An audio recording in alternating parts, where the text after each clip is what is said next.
السلام علیکم تمام سننے والوں کو سلسلہ حدیث میں خوش آمدید۔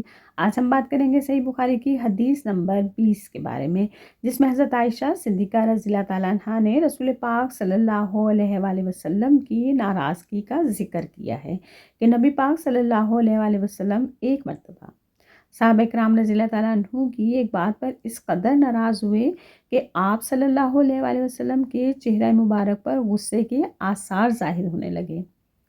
تو چلیے آئیے چلتے ہیں حدیث مبارکہ کی طرف اور پھر جانتے ہیں کہ صحابہ کرام نے کون سی ایسی بات کہی جو آپ صلی اللہ علیہ وآلہ وسلم کی ناراضگی کا سبب بنے۔ حدیث نمبر 20 حضرت عائشہ رضی اللہ تعالیٰ عنہا سے روایت ہے، انہوں نے فرمایا رسول اللہ صلی اللہ علیہ وآلہ وسلم جب صحابہ کرام کو حکم دیتے تو انہی کاموں کا حکم دیتے جن کو وہ بآسانی کر سکتے تھے۔ انہوں نے عرض کیا، اے اللہ کے رسول، ہمارا حال آپ جیسا نہیں ہے۔ اللہ نے آپ کی اگلی پچھلی ہر کوتاہی سے درگزر فرمایا۔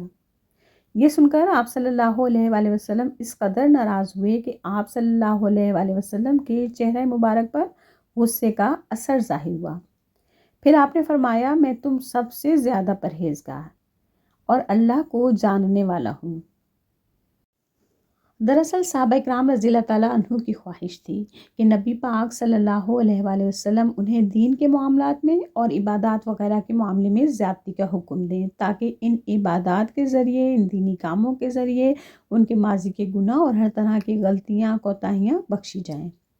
تو انہوں نے نبی پاک صلی اللہ علیہ وآلہ وسلم سے اپنی اس خواہش کا ذکر کیا اور ساتھ یہ کہا کہ بے شک یا رسول اللہ صلی اللہ علیہ وآلہ وسلم، آپ نبی بھی ہیں اور اللہ تعالیٰ نے آپ کی ہر غلطی اور کوتاہی معاف فرمائی، لیکن ہم اللہ سے ڈرتے ہیں کہ کہیں ہماری غلطیوں اور کوتاہیوں کے سبب ہم بخشے نہ جائیں۔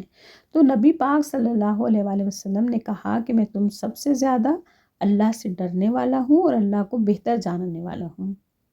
آپ صلی اللہ علیہ وآلہ وسلم لوگوں کو دین کے کاموں، فرائض اور عبادات وغیرہ کے بارے میں جب حکم دیتے تو وہ ایسے ہوتے تھے جن کو ہر انسان آرام سے، آسانی سے کر سکتا تھا، بغیر کسی تھکن کے، بغیر کسی دشواری کے۔ لیکن جب صحابہ کرام میں سے کوئی شخص ایسی کوئی بات کرتا تو آپ صلی اللہ علیہ وآلہ وسلم اس کی ان باتوں کی وجہ سے سخت ناراض ہوتے، جس کے اثار ان کے چہرے پہ بھی ظاہر ہو جاتے تھے۔ اب دیکھا جائے کہ اگر ایک انسان پر اس کی ہمت سے زیادہ بوجھ ڈال دیا جائے تو وہ اس کو صرف چند دن ہی کر سکتا ہے، اور آخر کیا ہوتا ہے، وہ تھک ہار کر بیٹھ جاتا ہے۔ نیک اعمال اور عبادات کا بھی یہی معاملہ ہے۔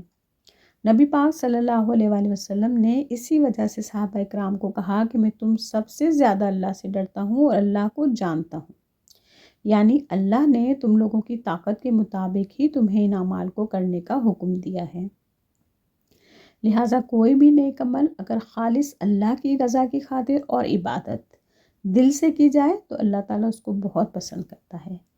بے شک پیانہ روی اللہ پاک کو پسند ہے، تبھی اللہ تعالیٰ نے ہم انسانوں پر اتنا بوجھ نہیں ڈالا۔